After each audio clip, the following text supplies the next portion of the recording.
Wow. Oh my gosh. Hi, everybody. I'll wave.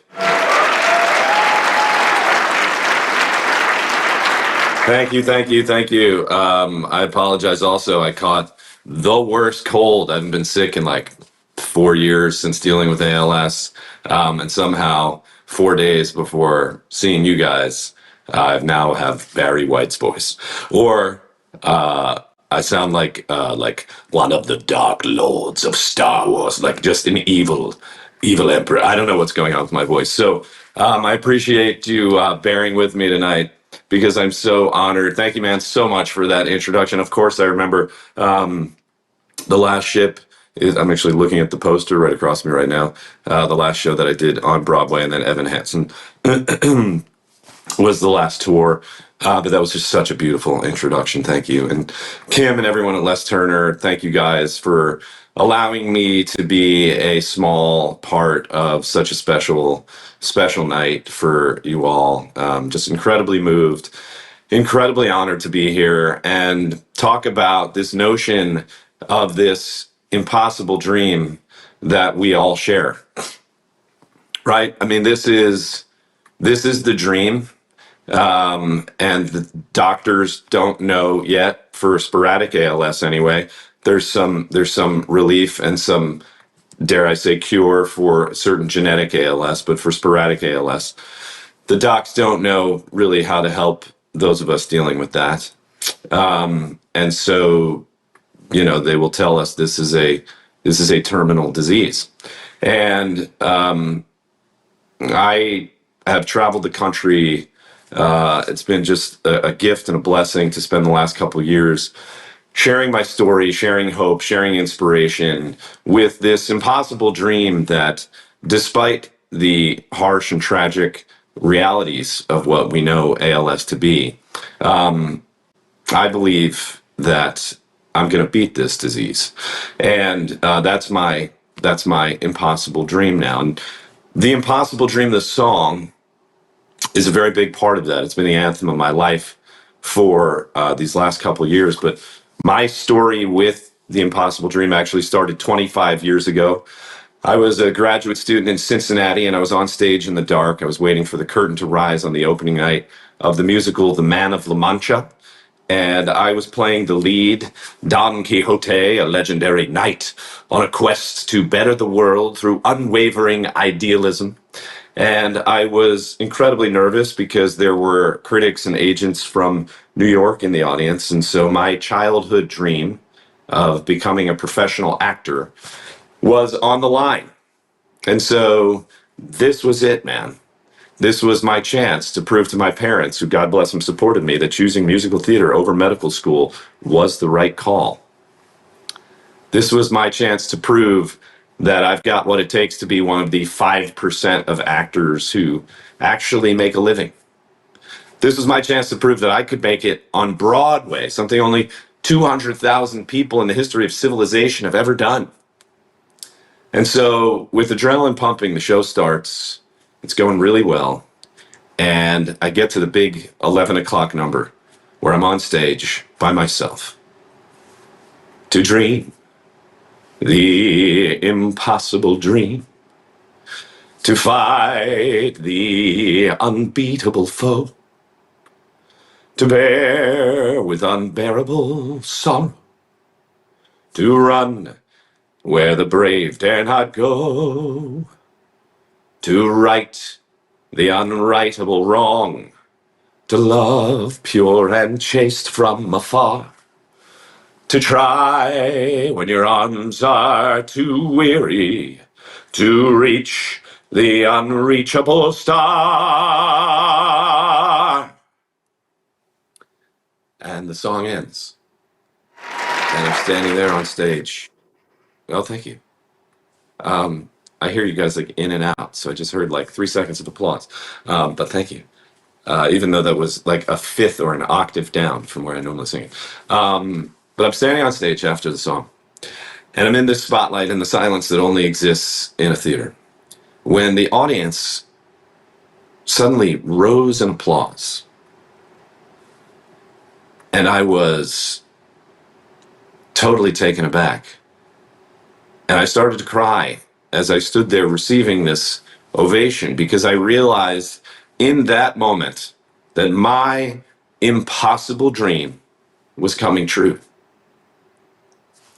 I was 23 years old or something. I had no idea what impossible really meant. Every one of you in this room knows what impossible really means. We know it. Patients, we know it. Our caregivers, our families, our friends, our supporters. Les Turner knows it. And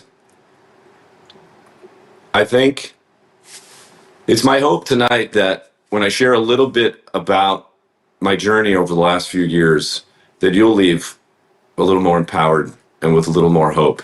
And I don't have a ton of time to spend with you all tonight, so I'll keep it brief into the highlights. But when doctors gave me the diagnosis, which was a little over 3 years ago, I remember saying, well, how did I get this?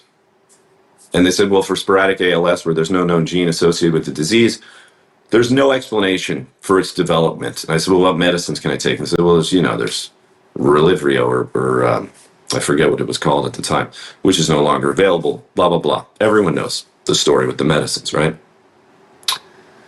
And so I went through the human response of, this tragic news.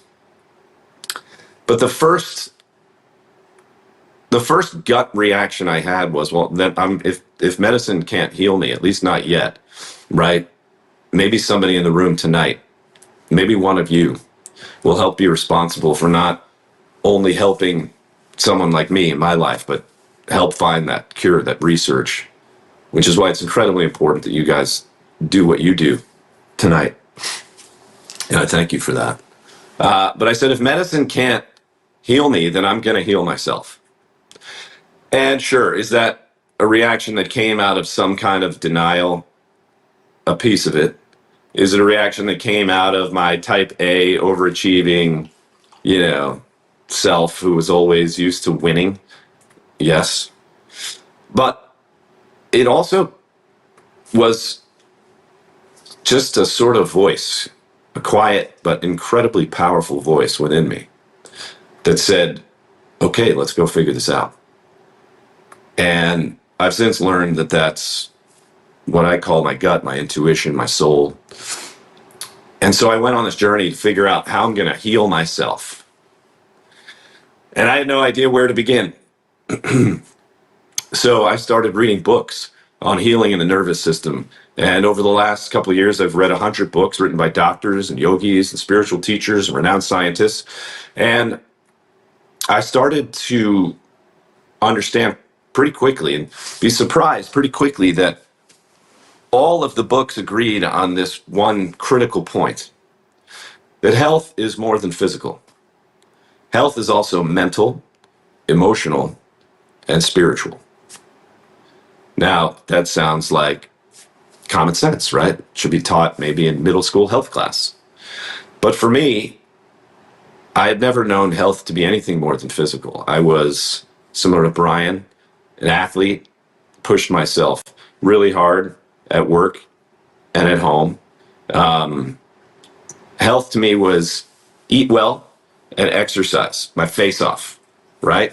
And I was learning now that if health was more, well, then let me take a look at my mental health and my emotional health and my spiritual health and see how I'm doing there. Because physically, when I got diagnosed at 45, I was in the best shape of my life since I was an athlete in college. So clearly, what I was doing physically was not going to save my life. I needed to make a change. And I had no idea that this journey would take me to through the most transformational chapter of my entire life.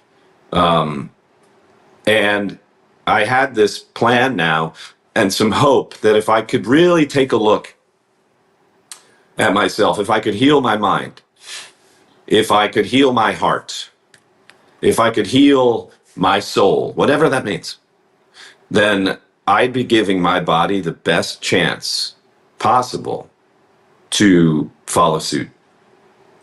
And so over these last 3 years, I've become a passionate student of the mind-body connection. And this is not to say don't listen to your doctors. I have the best team of doctors. Dr. Harms at Columbia, Merritt at Mass General, home office here at Cedars in LA with the recently retired Dr. Lewis. Amazing doctors. I've taken part in multiple clinical trials. So please don't think that I'm saying here that the only way to heal yourself is to go on a spiritual journey. What I'm saying is that for me, looking at these other parts of myself allowed me to take an active role in healing myself from the inside out, becoming a whole person. And I've learned that, you could say, look, I wish I was in Chicago with you all, and I'm not, because travel has become too hard, right? My dad, who's my caregiver, recently tore his hamstring on a recent trip. Like, it's just becoming so hard for me and my team. And so if you look only at how the body is doing, and you go to the doctor's appointments and they give you the strength tests and you get the measurements and the ALS, FRS, or whatever it's called, you've got a metric. But I found all these other metrics for how to believe in this dream of mine. And as I started to become a passionate student of the mind-body connection, become aware of myself, learn from neuroscience the thoughts of the electricity that connect the brain to the body through the nerves, which are the wires, and go, well, hey, I've got a disease of the nervous system. What's going on with the wires and what's going on with the electricity? And can I trace that back to my thoughts? Excuse me. Can I trace that back to how I've been living my life? I started to notice that even with my face on buses and billboards in Times Square, I was living in fight or flight for over a decade. And that when my marriage unexpectedly fell apart, I blamed myself for not making enough money and doing enough and having enough and doing all of that thing to chase all of those dreams outside of myself. Believing that when I hit the big time, right? Bigger time than Aaron Lazar, way bigger. I mean, how much bigger can we get so that we know that we've got safety and security and that life supports this dream? I was driven by constant doubt and fear for more than a decade, and I believed that despite all my success, I was a failure. And then the doc said, well, athletes and military veterans have a higher incidence of cases than the general public, but again, we don't know why. We think it has something to do with trauma. And I'm certainly not comparing myself to the life of a combat veteran, but I think if you live in fight or flight for a decade plus, it's not good for the body. And I knew that to heal, I would have to change this energy, right? So to heal myself, to change my destiny with ALS, I have to change. And that's what I've been doing for 3 years. Like a caterpillar who in its journey to be a butterfly goes through this liquidy stage of metamorphosis called glop, where it dissolves its muscles as a necessary part of its evolution. The caterpillar nearly dies so that it can fly. I started to notice that as I changed, as I started to get control over my mind, as I started to understand how to live with ALS, reducing fear, reducing doubt, increasing resilience, as I learned to love myself, ALS and all. I mean, in ways that I love myself, I exponentially more than I ever did when I was, in a ripped body at the top of Broadway's stages, It's a different kind of love, isn't it? And as I've done that, I've been able to receive all the love in my life in ways that I never was able to before.